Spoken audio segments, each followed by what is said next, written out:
आज सकाळी बघा मी आलतो इकडं भैरोबाच्या इकडं आरती होती सकाळी. मग मस्तपैकी आंघोळ तेन करून आलतो बघा भैरोबाच्या देवळाजवळ. नवरात्री असल्यामुळं का नाही 9 दिवस इथं आरती असते बघा सकाळ संध्याकाळ.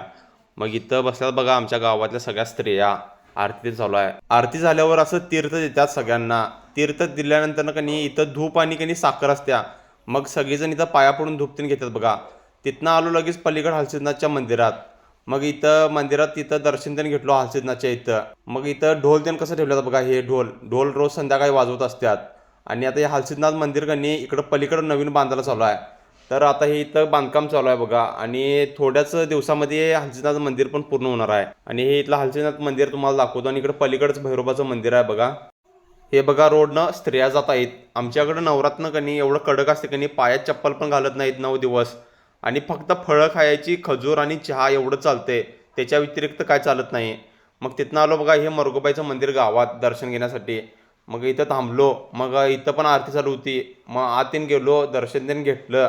आणि परत मग संध्याकाळी गेलो भैरोबाच्या इकडं आरती होती. मग आरती दिन झाली. आणि आता इथून पुढं का नाही इथं हलसिद्धनाथच्या मंदिरात का नाही ढोल कसं वाजवलं बघा पोरं.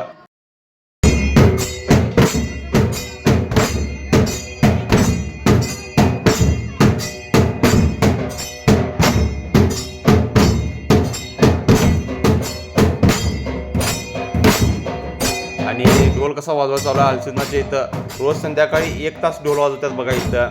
आरती झाली का नाही 1 तास रोज वाजवतात. तर ब्लॉग कसा वाटला लाईक करा, कमेंट करा, शेअर करा आणि जाताना फॉलो करा विसरू नका.